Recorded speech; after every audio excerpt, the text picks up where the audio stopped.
Salut, c'est Kevin de Formathétique, bienvenue dans cette nouvelle vidéo. Alors j'ai une petite question pour vous, est-ce que vous faites partie des personnes qui s'entraînent 365 jours sur 365 et qui ne ratent jamais une séance de sport? Alors, à votre avis, est-ce que c'est possible pour le commun des mortels? Alors je vous arrête tout de suite, je vous le dis honnêtement, si vous êtes comme moi, vous aimez profiter de la vie déjà, et c'est ce que je vous conseille, on n'a qu'une vie, donc autant en profiter.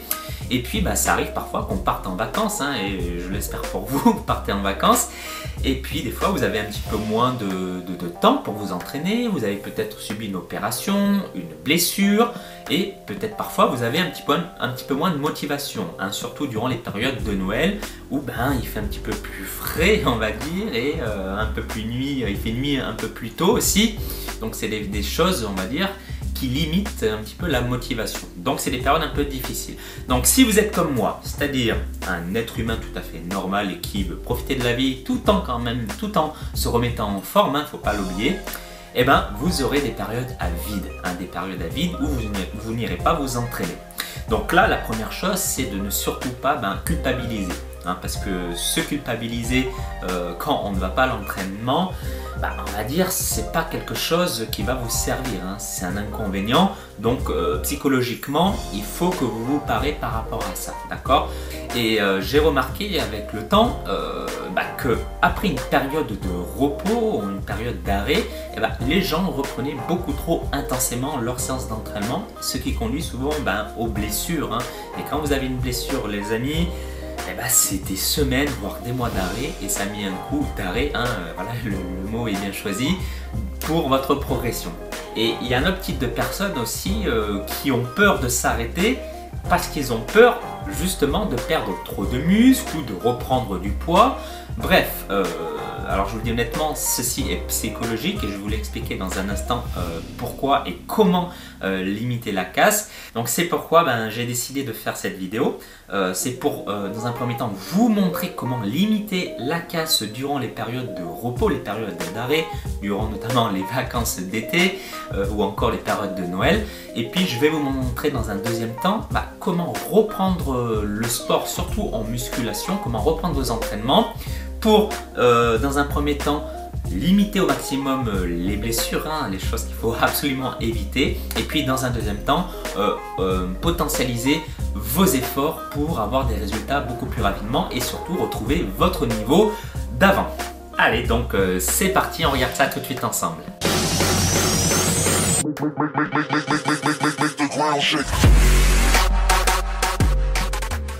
Alors pour ceux qui ne me connaissent pas, je m'appelle Kevin Aziosmanov, je suis coach sportif, diplômé d'État, expert en nutrition, modèle et auteur du livre Transformez-vous, et également fondateur du site formathétique.com. Alors si ce n'est toujours pas fait, je vous invite à vous abonner à ma chaîne YouTube pour rejoindre des milliers d'hommes désirant perdre leur gras autour des abdos. Et pourquoi s'abonner à ma chaîne? Vous allez me dire, tout simplement parce que je publie des vidéos chaque semaine pour vous aider à atteindre votre objectif. Donc voilà, vous êtes libre de le faire si vous le souhaitez, et si c'est le cas, je souhaite la bienvenue.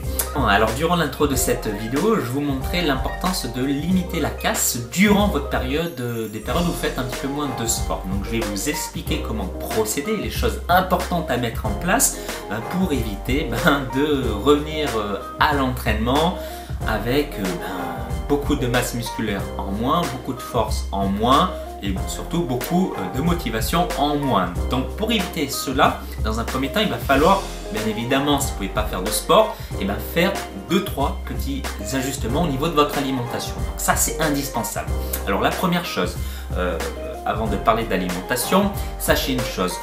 Une semaine où vous ne faites pas de sport, pour moi, c'est pas une semaine d'arrêt, mais plutôt une semaine de repos. Et d'ailleurs, si vous pratiquez la musculation, on va dire régulièrement, je vous conseille de prendre une semaine de repos toutes les 12 semaines. Ça vous permettra de récupérer musculairement, bien évidemment. Les muscles récupèrent assez rapidement, 48 heures à 72 heures, on peut avoir une récupération quasi complète de la masse musculaire. Par contre, ce qu'on a souvent tendance à oublier, c'est qu'on a un système nerveux et que le système nerveux participe énormément durant les efforts en musculation. Donc bien évidemment que le système nerveux demande de la récupération également. Et malheureusement, la récupération du système nerveux est bien plus longue que la récupération des muscles.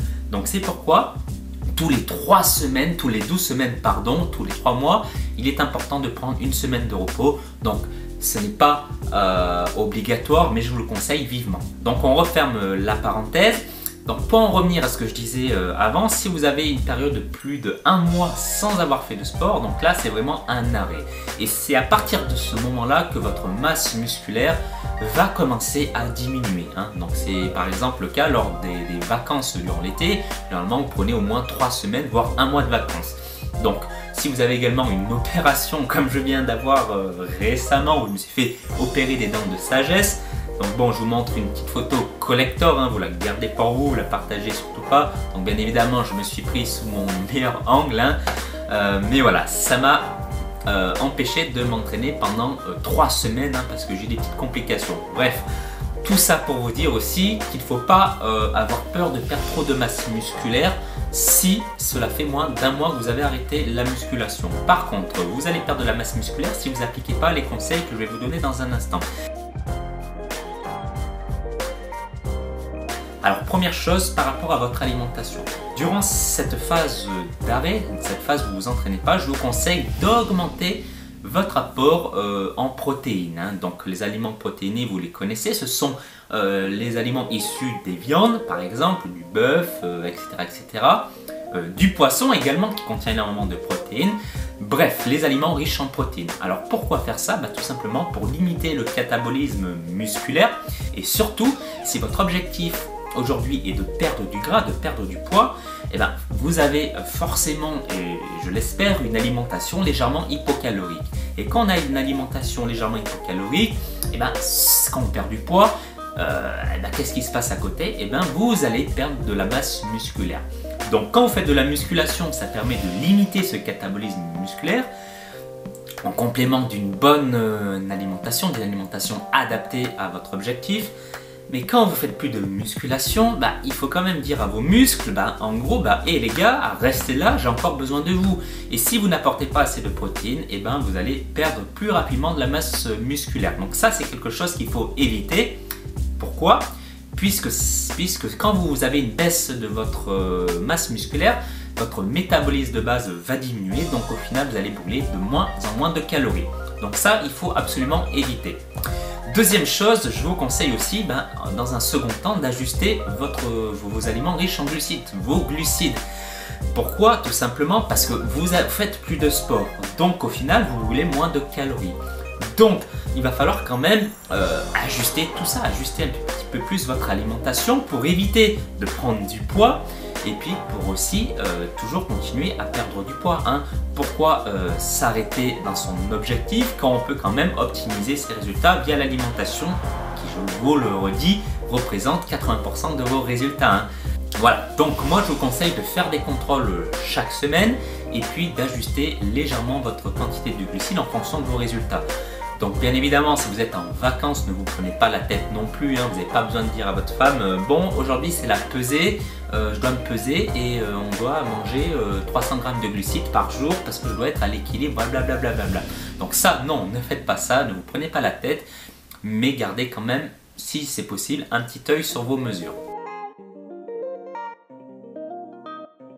Ensuite, le deuxième point concerne votre entraînement. Voilà, vous avez pris votre repos, votre période de récupération plus ou moins longue. Bon, si ça dépasse 6 mois, c'est même plus une période d'arrêt, c'est un abandon complet. Alors, par rapport à l'entraînement, il est hors de question de reprendre les mêmes charges que vous avez fait auparavant. Surtout si vous vous êtes arrêté, plus d'1 mois. Donc je sais, cela fait mal à l'ego, cela fait mal également à la motivation, mais voilà, si vous voulez éviter les blessures, chose qui arrive énormément, chose qui est extrêmement courante lorsqu'on souhaite reprendre ces séances, on veut reprendre comme avant, et malheureusement, beaucoup de gens vont casse-pied, blessure, on ne le revoit pas pendant 3 mois. Donc quand vous faites une reprise, il est important de coupler le cardio et la musculation. Donc vous n'êtes pas obligé de faire tout ça lors de la même séance. Vous pouvez va dire, le diviser durant votre semaine. Donc première chose que je vous conseille, c'est de faire du cardio 20 à 30 minutes à faible intensité. Ça va vous permettre d'améliorer un petit peu votre endurance musculaire et votre endurance au niveau cardiaque et d'améliorer votre filière aérobie. Bon, moi je ne vais pas rentrer dans les détails, mais bref, vous aurez bien plus d'endurance. L'endurance, contrairement à ce qu'on peut penser, c'est extrêmement important pour vous aider en musculation, pour améliorer vos performances et surtout votre récupération entre vos séries. Donc si vous faites de la musculation, vous avez déjà fait du squat, je l'espère, ne ratez jamais des séances de jambes. Donc quand vous faites cet exercice, vous allez sûrement remarquer que votre cœur bat à 200 à l'heure. Et c'est normal, pourquoi? Parce qu'il y a énormément de muscles qui sont sollicités durant cet exercice. Donc il y a une augmentation de votre oxygène, donc votre rythme cardiaque doit suivre le relais, doit suivre la route. Donc en ayant une meilleure, on va dire, une meilleure condition physique, un meilleur cardio, vous allez déjà dans un premier temps arriver à mieux terminer vos répétitions, à mieux faire vos répétitions et surtout vous allez récupérer un peu plus rapidement entre deux séries. Et ça, c'est pas négligeable si vous voulez progresser en musculation. Ensuite, au niveau de la musculation, je vous conseille pas de reprendre vos séries précédentes, mais plutôt de faire un entraînement en full body, c'est-à-dire d'entraîner l'ensemble de votre corps durant une même séance en faisant des séries longues. Donc la première semaine, je vous conseille de faire 15 répétitions sur vos exercices pour réhabituer un petit peu vos muscles et vos tendons à ce sport qui est, disons-le, assez particulier et assez traumatisant. Et au bout de la deuxième semaine, vous pouvez diminuer le nombre de répétitions, passer à 12 répétitions avec des poids légèrement plus lourds et continuer à travailler en full body. Vous pouvez également, lors de cette deuxième semaine, rajouter des exercices d'abdos. Je vous rappelle que les abdos participent à tous les exercices de musculation. Ils font partie ils sont au centre de votre corps. Et même si vous ne sentez pas vos abdos brûlés, sachez qu'ils permettent de maintenir entre autres votre posture et avoir les bonnes positions sur vos exercices de musculation. Donc la sangle abdominale est extrêmement importante à travailler lors d'une reprise. Donc moi, ce que je vous conseille, c'est de faire une reprise, on va dire, qui dure à peu près 2 semaines, surtout si ça fait une période de plus d'1 mois où vous n'avez pas fait de sport, et puis ensuite de reprendre l'entraînement que vous avez effectué, ou vous reprendre votre nouvelle routine d'entraînement que vous avez choisie, et puis d'y aller également progressivement sur vos charges et de ne pas aller comme un gros bourrin, sinon c'est la blessure et vous allez encore devoir vous reposer pendant de nombreuses semaines voire de nombreux mois. Et si vous voulez rapidement atteindre votre objectif, sachez que c'est la régularité qui fera la différence. Petite parenthèse, il y a quelque chose, un principe en musculation qu'on appelle la mémoire musculaire, c'est-à-dire qu'imaginons que vous avez eu un certain niveau, forcément quand vous allez revenir en salle et que ça fait plusieurs semaines voire plusieurs mois que vous avez arrêté la musculation, vous n'allez pas avoir le même niveau. Mais la bonne nouvelle, c'est que vous allez pouvoir rapidement en 3 semaines, 1 mois, reprendre pratiquement le même niveau que vous avez eu auparavant. Si cela fait 1 mois voire 2 mois que vous avez arrêté, si ça fait 3 ans, là ce sera forcément un petit peu plus long. Voilà, donc on arrive à la fin de cette vidéo. Donc si vous avez aimé, mettez un petit pouce bleu en dessous de la vidéo et puis vous pouvez également vous abonner à ma chaîne YouTube et télécharger gratuitement le petit cadeau que je vous ai offert en dessous de la vidéo dans la description ou dans le i ici. Et dans ce cadeau, je vous aide, je vous donne des conseils pour vous aider à diminuer votre pourcentage de masse grasse et avoir des abdos visibles. Et avant de vous laisser, j'aimerais que vous répondiez à cette question. Combien de temps prenez-vous, on va dire, par an de repos entre vos séances, que ce soit durant vos vacances ou durant des périodes de repos qui ont été choisies ou quand vous manquez de temps. Donc dites-moi à peu près une moyenne durant l'année où vous vous entraînez pas. En tout cas, je vous souhaite une bonne continuation, continuez à vous battre et puis je vous dis à très bientôt dans une prochaine vidéo. À très vite.